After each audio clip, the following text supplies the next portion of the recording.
All right. Welcome to Investment Banking Insights, the only show dedicated to helping you learn both the technical and non-technical aspects of the investment banking process. My name is Alex Mason. I'm your host, and I'm here with a very special guest, Drew Pascarella. Drew has not only been one of my mentors here on the journey through the IB Immersion that he runs here at Cornell, but also has extensive investment banking experience himself.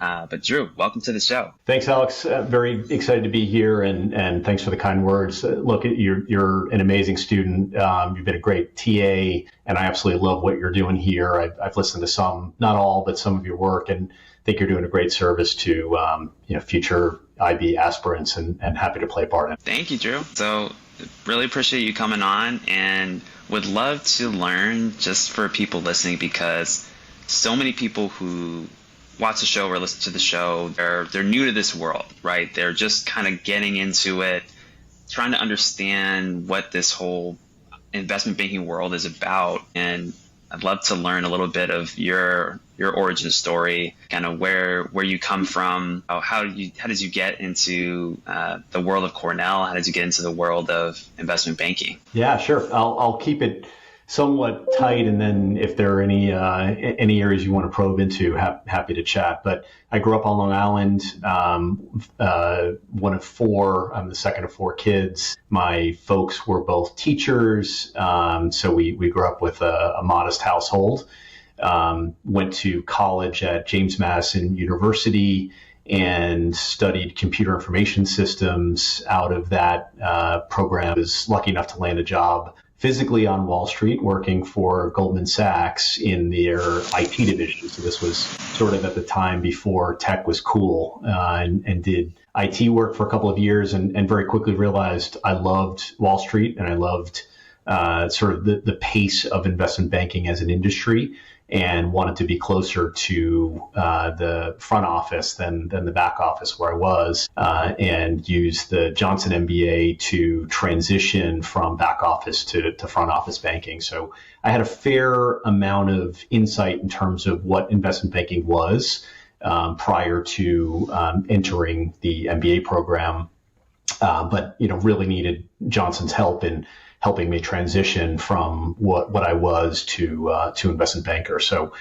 super happy to have started my very long career now at Johnson as a student way back in the fall of 99, and was fortunate enough to make the switch. Spent 10 years at Citi in the technology, media, and telecom group before joining the finance faculty at Johnson in 2014. Amazing. Yeah. Amazing journey there, and there's a lot to unpack there. I'm wondering if we could get into a little bit of certain parts of the story, kind of those inflection points of when you made certain decisions and how those played out. So when you were working kind of on Wall Street, Goldman Sachs, right?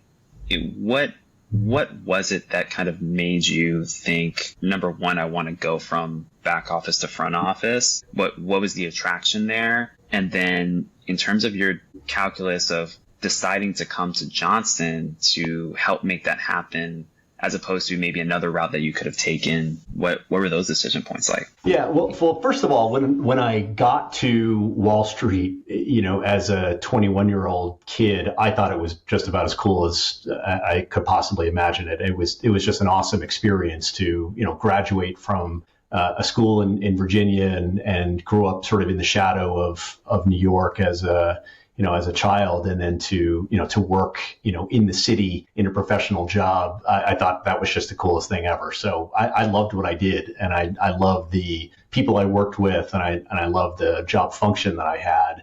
What really caused the sort of, the start of my thinking about, transitioning from back office to front office was, I was a well-regarded employee at Goldman, and I had annual reviews, and, generally it came up in annual reviews how much money I spent, right? And as a back office person, you're trying to manage expenses.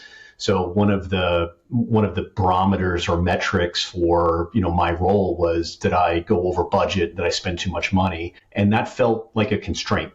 So I was, as happy as I was in the job function, I thought, the better opportunity would be to be closer to where revenue was being produced. If I liked Wall Street, I needed to, get a position that was, say, more important to the organization, functionally speaking, and economically speaking. So, there were several functions. Obviously, an investment banker is a relatively narrow term in terms of what somebody does in an advisory role, but investment banking is a pretty broad, definition in terms of what a financial services firm does. So there were lots of divisions at Goldman, and I spent a fair amount of time just sort of doing informational interviews as a 22, 23-year-old, asking people what they did. What does a trader do all day? What does a salesperson do all day? What does a structured finance person do all day? What does an investment banker do all day? What does a research analyst do all day? And sort of understanding, how those roles fit into the overall organization and the capital markets at large,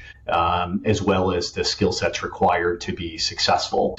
After that pretty lengthy diligence process, I wasn't really in a rush because, again, I was a young kid and I was happy with where I was. I settled on investment banking as being the best match for me.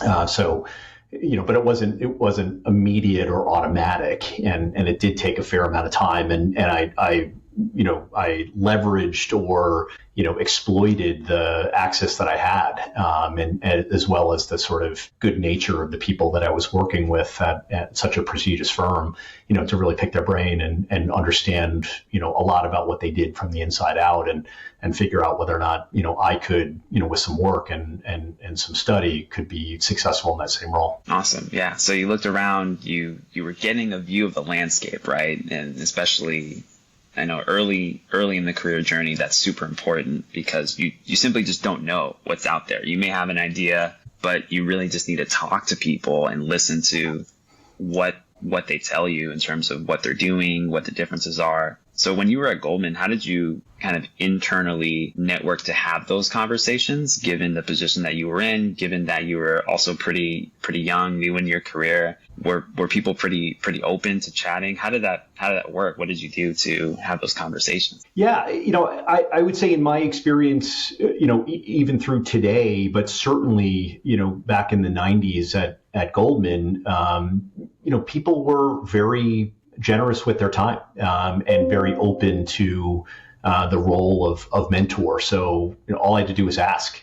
So we had the same business card, right? We had the same email address, and I was physically on the inside. Whenever I had a free moment, I would literally just cold call somebody or cold email them and say, hey, I was looking to learn a little bit more about what you did. And I'm happy to tell you as much as I can about, what's going on in the IT division at Goldman. So there was, maybe some barter going on, but, frankly, it was just asking for people's time. And I think without exception, people were extremely generous with that. So if I didn't ask, I wouldn't have had the conversations. But when I did ask, it was a unanimous yes. Amazing. That's great that everyone was very receptive. And so in terms of coming to Johnson for business school, what did that process look like for you? And, what were things like both before you got here and after you got here? Yeah. So, I had to think back a little bit. I applied to several schools. Johnson was one that I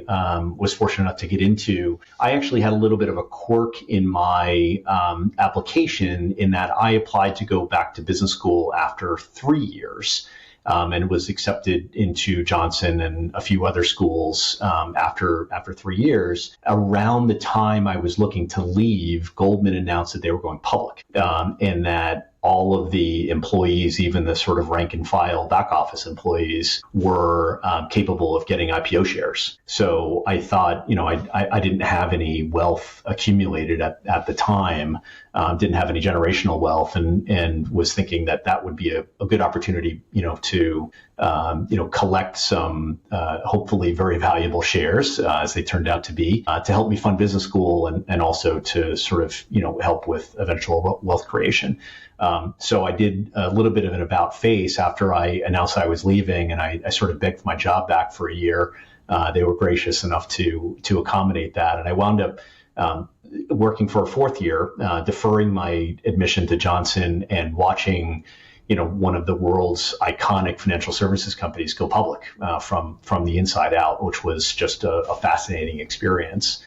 So I was sort of ready to go back to business school and then hit the pause button for a year. And that really enabled me to, sort of be focused in terms of what I wanted to get out of Johnson and how I thought about the sort of business school decision at large. As I thought about the landscape of top MBA programs, Johnson, being close to New York City and being sort of a New York metro area-ish school was important. I had gone to undergrad in a more rural environment, so I was sort of interested in Ithaca as a place to study.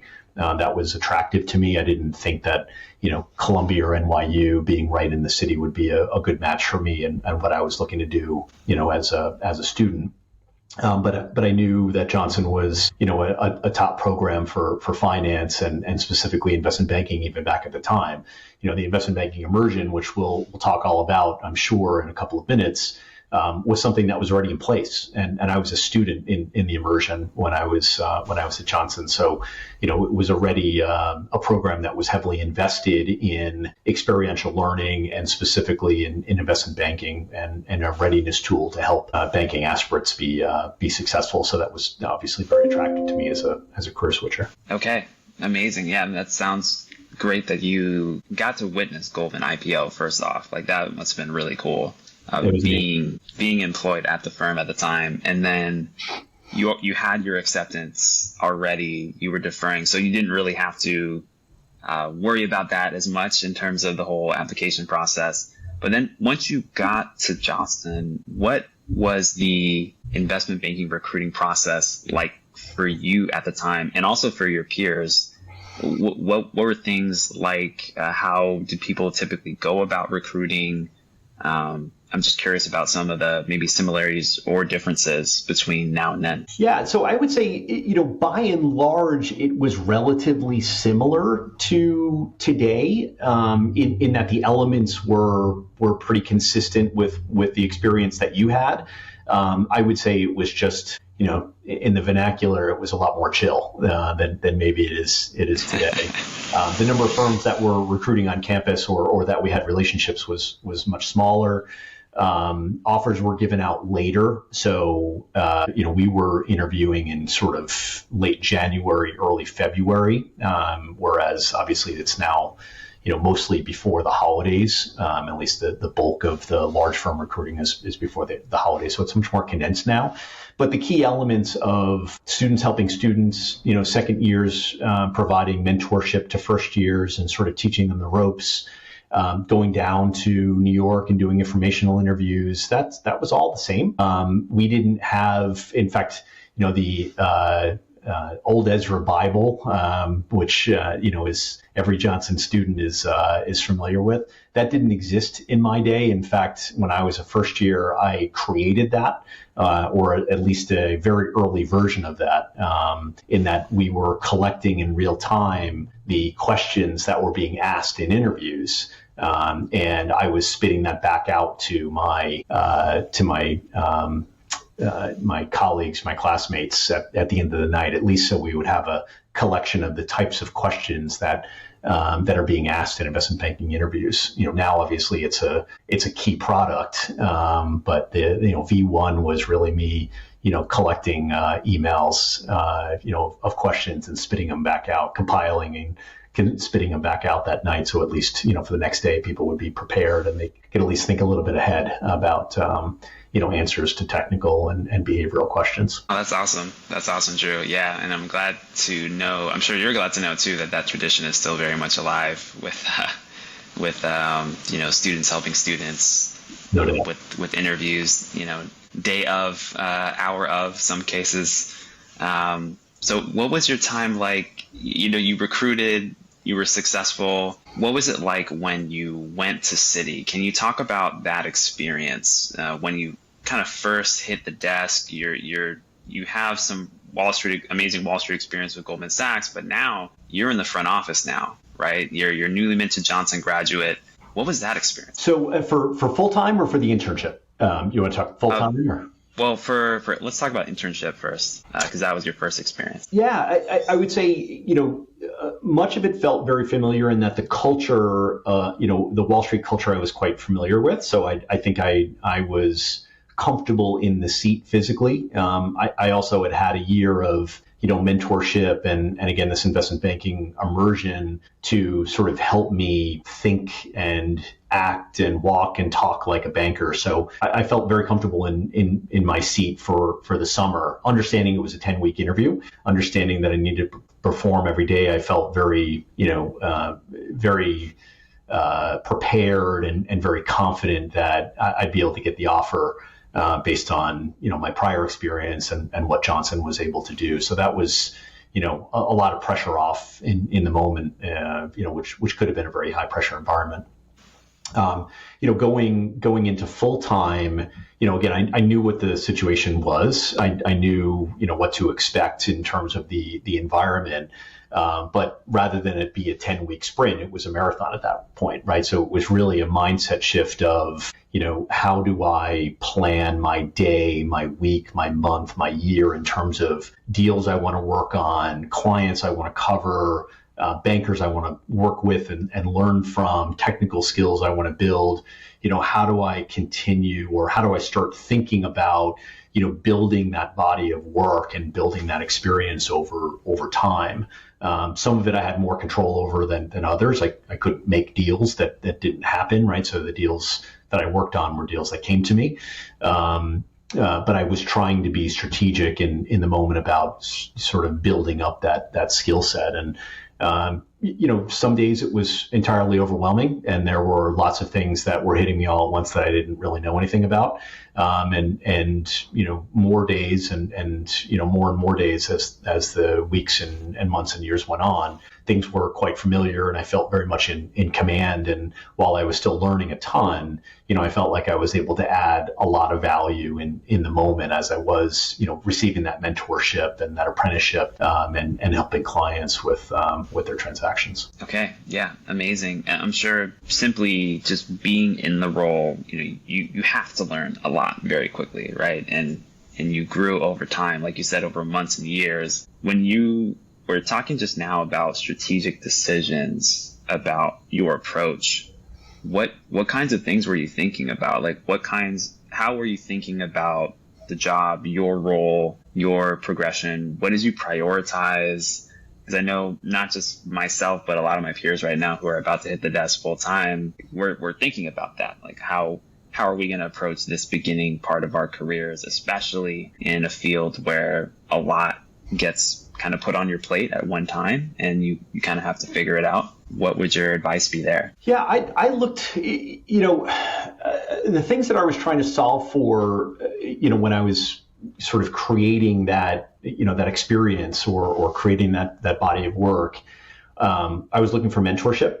Right. So understanding that, IB really is an apprenticeship business. If you have somebody, you're looking to, as a junior investment banking associate, you're looking to be investable, right? So you're looking to be attractive to somebody who's senior, who will spend a certain amount of time with junior folks. And you want to be one of the folks that people pick up and mentor. So I was focused on looking like that, right? So being resourceful and being assertive and having a positive attitude and always willing to learn and always going the extra mile. I thought that would be a good way to present myself as investable or trainable. And then I was looking for individuals who, would take that role seriously. Fortunately, at Citi, there were many. One person in particular, a guy by the name of Mark Barber, who had just made MD when I joined, or maybe a year before, on an accelerated path too. I don't think he spent any time as a director. I think he went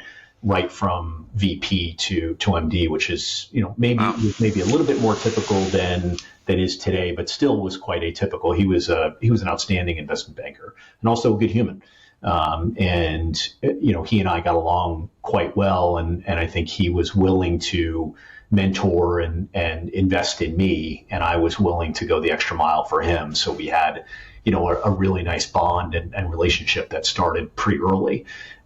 So he was, willing to take me to meetings and get me in front of clients, maybe before the average associate was at the time. Oftentimes we were working, without a VP. So there was a sort of a direct associate to MD relationship, which again is pretty rare, but really, was quite valuable and important with respect to my own, sort of training and development as a junior banker. So I was looking for that, right? I was looking to be investable, and I was looking for somebody who's going to invest in me, who I could see, sort of as a role model, not as a banker, but as a person. How do you treat people? What are your relationships with clients like? Are they truly relationships, or are they more transactional?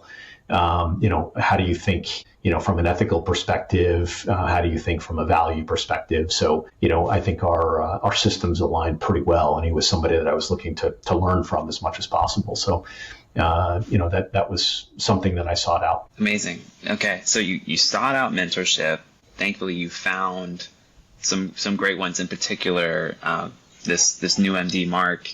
And when you worked with him, Drew, what did you observe were some of his qualities, both personally and professionally, that you think separated him from some of the other investment bankers that you saw in your mind? What is it that made his behavior, attitude, etc., so great in your eyes? So I would say he very much played the long game. So he was less interested in making sure that, he had X wallet share on a per quarter basis, and much more focused on making sure that his key clients knew that he was a value added and trusted advisor, right? And that takes time. So, being able to sort of think long run and invest the time in relationships over months and years, so that when a key transaction comes up, he's the first call. I thought he was very good at that. And taking that long view with clients sort of took the pressure off the sort of quarterly hunt for the next transaction. So I thought that was a thoughtful way to go about building his business. He was very level-headed, very cool-headed. So were many other folks. But, I'd say he was amongst the most level-headed, cool-headed senior folks in the group, and I appreciated that. That's, in line with my personality, and the volatility of somebody who gets hot, when something isn't going down is a little bit oil and water for me. So I appreciated his even keeled nature. And third, I would say he was a real strategist. He was an industry expert. He really dug in, and we covered, a pretty technical little area of TMT, which was communications technology or communications equipment. It wasn't exclusively what I covered, but we had a focus there. And he knew the products of these companies inside and out. And I had come from technology, right? I had come from actually installing this stuff and, negotiating contracts and designing networks, to use this equipment. So I thought I knew this stuff cold. And I came in with the sort of ones and zeros knowledge of an engineer. And he did not, and was just as well steeped, if not, more well steeped on the technical aspects of the products and services that his clients delivered, and sort of how the ecosystem fit together, and who did what, and who was good at what, and who had opportunities, and who was maybe falling behind. He was outstanding in that. Every banker is required to know their industry very well. But he very easily could have plugged into a senior strategy role at one of these big companies, quite seamlessly, given his body of knowledge. It was quite impressive. Okay. No, thank you. That's really insightful, because to me, it demonstrates how it's not just enough to kind of know the investment banking kind of very tactical stuff in terms of modeling, building decks, all that stuff is great, but do you really understand the things that your client cares about? Yeah. And that's what I'm hearing from you with one of your key mentors. So thank you. Yeah. So as you progressed in Citi, what what was that experience like for you in terms of the growth of your responsibility, the growth of your skills? Any key stories or lessons from your time there, other than kind of the early days of being mentored and getting oriented? Yeah, I talked a lot about the sort of onboarding in first couple of years, but banking, as you very well know, Alex, banking changes, wholesale from a junior associate level to a senior sort of calling officer level. The job is almost unrecognizable between those two phases. And the way I think about it is you're sort of, when in the beginning you're almost exclusively internally facing, meaning your clients are senior bankers. You as an associate are working on behalf of senior bankers. And then as you get more senior, you start to change and pivot your orientation from internal to external. You're spending a lot less time on models, a lot less time on research, much more time, sort of understanding and covering and building relationships with clients and trying to position yourself as that trusted advisor. So those two roles are quite different. And the best investment bankers are capable of taking that, technical foundation that you build as a junior banker and translating that into the sort of building blocks of what you need to be a trusted advisor and delivering, financial advice and strategic advice to a client contextualized for the moment that they're in. So I enjoyed that journey. I thought it was fun to sort of, pivot from internal to external and slowly learn how to change my lens and who the client was and what was needed at the time and how I could add value. I was, sort of excited and challenged by that. The one piece that didn't go down or lessen over the years was the sort of intensity in the hours, right? So I spent, 80 to 100 hours in the office as a junior, and then 80 to 100 hours in the office, on planes, at home, at night and weekends, sort of thinking and working with the junior team. The commitment to the industry didn't really change over time, at least from my perspective. And I found that pretty difficult towards the end to be able to sort of maintain a life and a lifestyle, or try to build a life and a lifestyle when, of 168 hours, half to 2/3 of them are taken up with work. Okay. Yeah. Understandable. And yeah, thanks for sharing that, just kind of getting the bigger picture view of what things could look like, moving from that junior banker to senior banker role. It sounds like it's really just the nature of the work changes and your skills change, your relationships change, but the commitment and kind of the persistence required, it's really all the same. It's just kind of changes flavor. So are there any things that you saw in terms of mistakes that other investment bankers made during your time at Citi that you would kind of warn junior bankers coming into the industry to avoid? That's a good question. So, off the top of my head, your reputation is all you have. So thinking about you as a brand and you as a product, and being very careful about, how you act and how you interact such that your reputation is in build mode, not in tear down mode.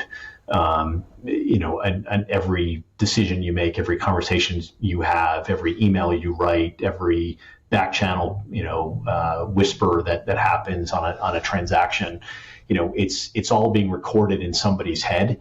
And there are good people and there are less than good people. And the only way you survive in this industry, or frankly, any other, is to be one of the good ones, right? And do the right thing. And even if it's hard, do the ethical thing, always tell the truth, never hide a problem, face your issues. If you make a mistake, tell somebody, even if it's a big mistake to the CEO of a major client, be honest and open and forthright, and do the right thing all the time. And those people that looked at those situations maybe more transactionally. If I say this thing today, I could maybe win the day. You're never going to win the war doing something like that. And I saw those mistakes, maybe not as much at my own firm, but I saw that, in the industry over time. And that was very obvious to me, that taking that long view and protecting and building your relationship was the number one goal of, sort of maintaining any type of, industry place, that you've earned. Yeah, well said, and totally agree. That makes sense. It's the long view that really matters. So thank you for sharing that. In terms of your career at this point, I think you've been at Citi, is it about 10 years or so? Yep. When you decided to transition, can you talk a little bit about that transition, and how you thought about it and what you did after? Yeah. So, I was in my MD promotion year. I was set to be promoted, and I really thought long and hard about whether or not that next chapter, as an MD, where I was, sort of officially on the hook for revenue, was something that I was interested in pursuing. I didn't think about it as a 1 year sort of, get the title and see what's next. I looked at it as sort of a 4 or 5 year commitment to, be an excellent MD the way I tried to be an excellent associate and VP and director. And when I looked inside, I didn't think that I had, the fire and the passion to do that. So I took myself out of the running and said, look, I'm not interested in staying here any longer. And no one in banking really does that. My group head at the time, thought I was sick and offered to, have me take 2 weeks off and sort of rest and rethink my position before I left it. And, I appreciated the kindness of that gesture, but my mind was already made up. I didn't really have any decision to make at that point. I was done. And I was looking to, frankly, rest, at first and sort of think about what was next. Thereafter. I didn't have a plan. I didn't have an immediate plan when I left. All I knew I was, I had enough money in the bank. I'd lived very modestly. I didn't have to work, at least immediately, and I needed to rest and kind of think about what was next. Got it. Understood. So you kind of came to that point, and then what did you? I'm assuming you did take some time and just completely rest full time for a little while at least, and then kind of how did bankers never completely rest. So okay. This was right at the time of the financial crisis. So I frankly, and I think everybody had a view of why the crisis happened and maybe what could be done about it. And one of the views that I had was that, financial literacy and sort of education about something as sophisticated as responsibly using credit was an area where I could personally add some value. So I partnered with a museum to build a financial literacy curriculum for 7th through 10th graders and helped deliver that for the first year after I left Citi. And that was very rewarding and in some ways cathartic, in the reaction to what was going on more globally in the industry. I could say I worked hard on that. I think it was a good product, but I worked probably 1/10 as hard as I worked as a banker. So I was certainly resting, while I was doing that. And I got myself back in shape physically. I was able to sort of get my sleep under control. So I was doing things that were good for me. While I had the time. The last thing I did just to sort of fill some time, a couple of friends and I, with some family money, started what's called Pascarella Enterprises. And essentially that was an algorithmic sort of day trading activity where I was trying different strategies on trading commodities and futures. And that was interesting as well. Kind of kept my mind flexed and learned a new skill, a new outlet for some of the technical skills that I had built. I'm sure that was interesting, especially if this was around the time of the financial crisis. Yeah. And okay, so you're keeping your mind busy. You're starting this new venture. At that point, did you think about kind of teaching long term, or was that kind of not in your mind at the time? You were still kind of on a reset mode. I really, I would say in the back of my mind, considering my folks were both teachers, and found the career to be rewarding, and I looked up to them as kids do to good parents. I always had in the back of my mind that would be cool, but I didn't really have an outlet or a venue for that. I'd done some guest lecturing at Cornell. I was the team captain for Cornell recruiting at Citi for 8 of the 10 years that I was there. So I had sort of connectivity back to Cornell, but it was not front of mind that I would seek out a teaching position as potentially a next step. I honestly didn't know what the next step was going to be. I was happy with the rest period, but after some period of time, the rest period was coming to an end, and I needed to figure out how to be productive again on a full-time basis. And right around that time, Cornell called, and it was a cold call they made to me. I didn't reach out and say, "Hey, are you looking for an instructor?" The investment banking immersion, which I had mentioned, I had gone through it with the first iteration, academic professor by the name of Jerry Haas, who was outstanding. And then in 2002, a Wall Street exec by the name of Al Belosky took over the immersion and ran it for 11 years and did a phenomenal job with it. And he had announced that in 2012, that 2012 would be his last year. So Johnson was looking for a replacement, and they called. And it was really out of the blue, and sort of took me by surprise, to be honest. And I hadn't really thought about teaching. I hadn't really, or at least in this phase, I hadn't really thought about moving to Ithaca, moving out of my cush New York City apartment in Brooklyn Heights. I hadn't really thought about that, but they asked me to consider it, and I came up, and about a month after that initial call, I was packing the apartment and on my way up. So it all just sort of happened, non-traditionally, and like many good things in life, just sporadically. Yeah. Sometimes the really interesting moments in life, you don't plan for them at all. They just kind of show up at your door, and you just kind of are ready for that opportunity. So that's great. I'm personally grateful that you said yes to that phone call that day. And so, you've been here at Cornell now. I mean, we're recording this in 2025, so around 13 years or so.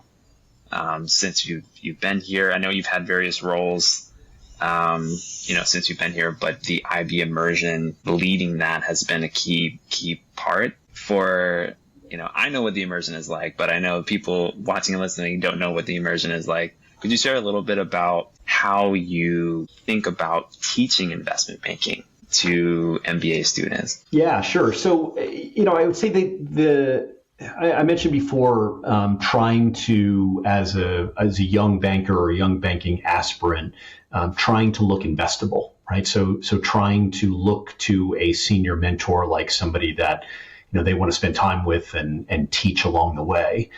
And the way you look investable is to have some transaction experience and to sort of know what you're talking about and be able to sort of fumble through a deal and add some value even as a junior person. And of course, a career switcher doesn't have transaction experience because they're coming from outside of the industry. So the way I thought about and think about the IBI is I need to synthetically create transaction experience to folks who have not worked inside the industry, such that by the time they get into the industry, they look investable enough to be able to have that apprenticeship part of the industry work on their behalf.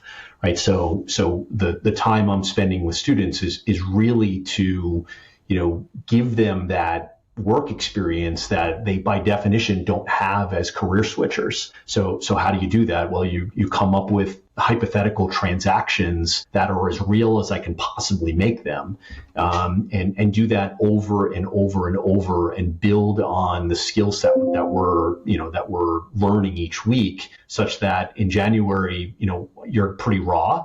but by May, you look and walk and talk and act just like a banker, and you have 7 to 10 transactions that you can talk about, from the inside out.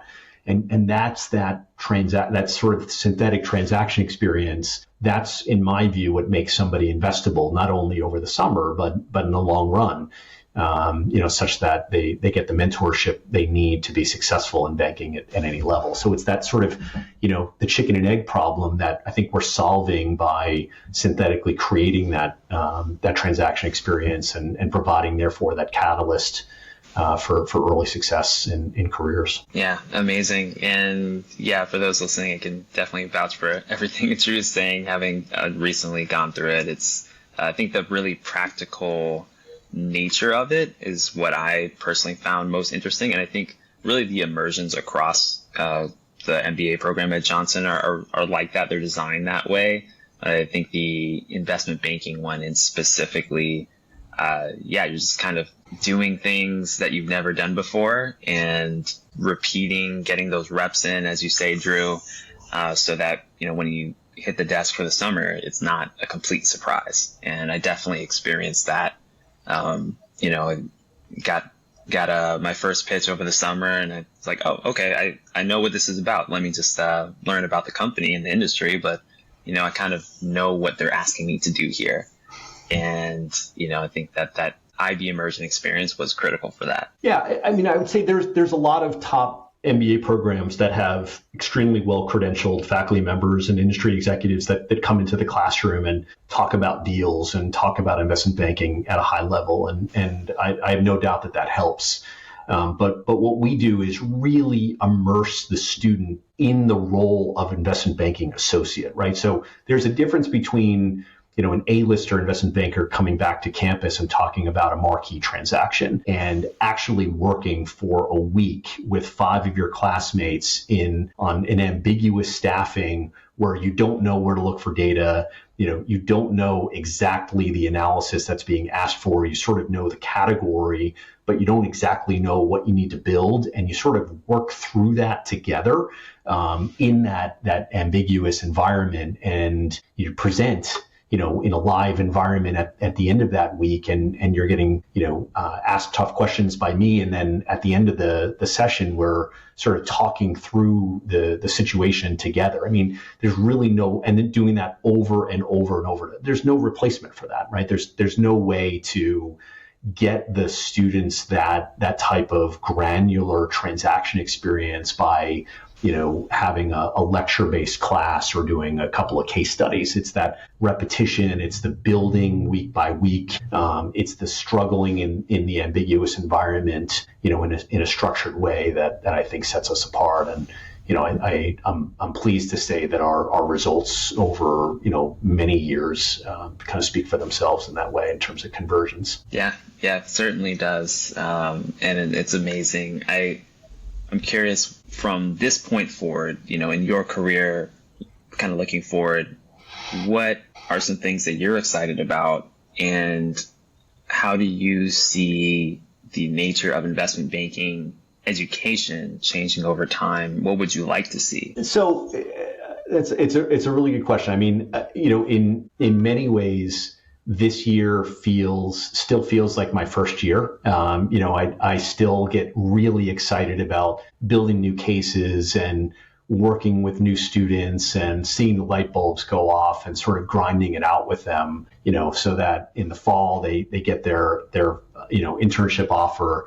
And then in the spring, they're sort of, going through the readiness for actually hitting the desk. And, I still get really excited about that every year. So, next year, what's next for me? If next is more of this, I'm ecstatic. Overall at Johnson, I've been able to spread my wings a little bit. Johnson's a wonderful place to work. It provides great opportunities. So I teach in our executive MBA programs now. I teach a short class down at Cornell Tech. I teach in our Master of Science of Business Analytics program, which is my first sort of purely online class, which I just built last year. I'll be doing the second version of that this fall. That's a sort of an interesting take on this. So there are different, venues or flavors of teaching, which I've been fortunate enough to be able to enjoy, as I've sort of built up my tenure at Johnson. Outside of Johnson, from time to time, I serve as an expert witness in courts, sort of helping courts better understand M&A process and valuation. So that's another great venue for the skill set that I've built. From time to time, I work and advise on transactions. So I stay fresh in that regard. So there's a lot. There's a lot that's keeping me busy and keeping me excited. But I would say the base job, which you said, leading the investment banking immersion, it still feels as fresh this year as it did the first year I was here. And I'm not, I'm not being facetious by saying that it really is true. In terms of how banking is changing and maybe the education of banking is changing, the good news is, it's obviously become a more analytical job. There's more data available. There's more work that can be done.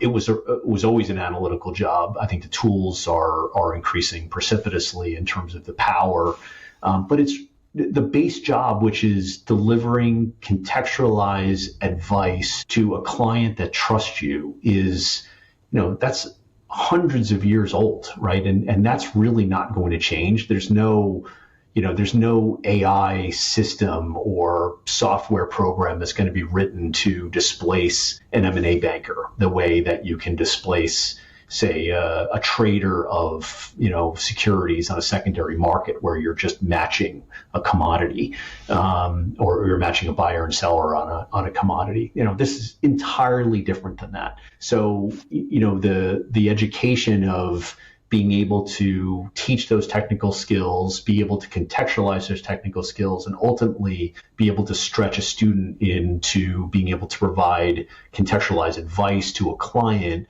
based on the analysis performed and based on the sort of knowledge of the industry that's accumulated. I think if we keep doing what we're doing, we're going to be in good shape for years to come.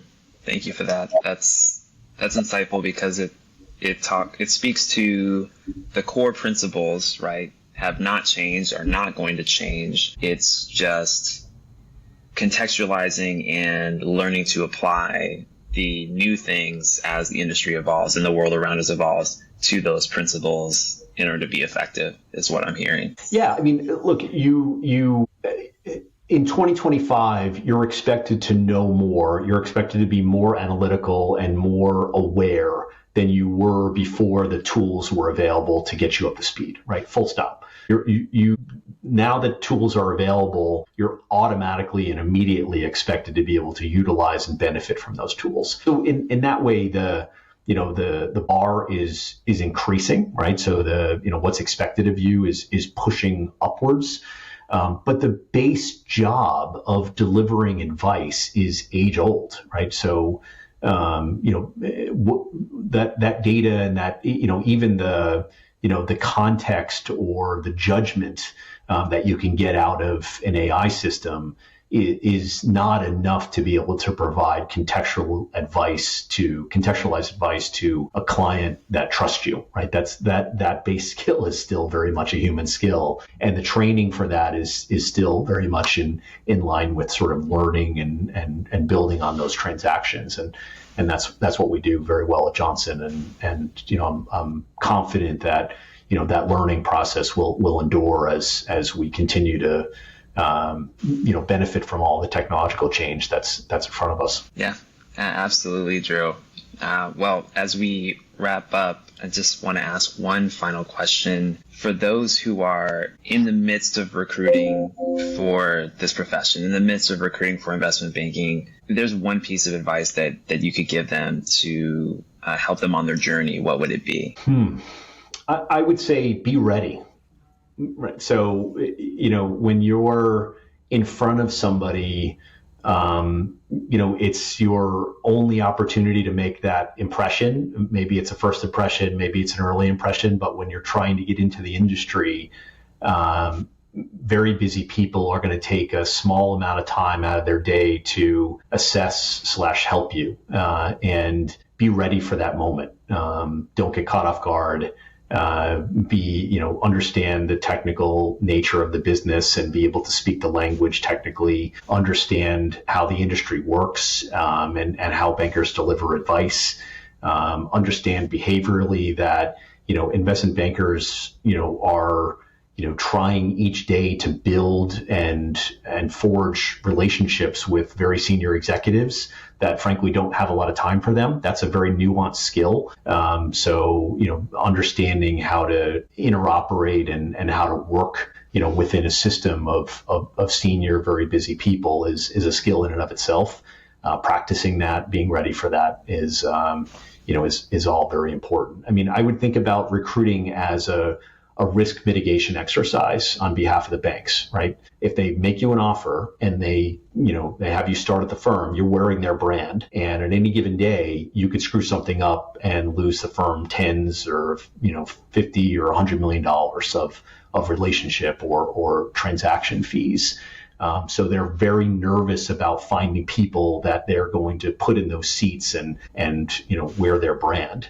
The more you look and walk and talk and think and act like an investment banker during that recruiting process, the easier that risk mitigation exercise is for the banker, the easier it is for them to sort of visualize them working with you. How do you do that? Be ready, right? Spend a lot of time preparing so that when you get those opportunities, you do look as good as they need you to look in order to say yes to you. Amazing. Thank you for that, Drew. Great advice. Thank you again for your time today, sharing your story and your insights with us. Hope to have you back on in the future if you're open to it.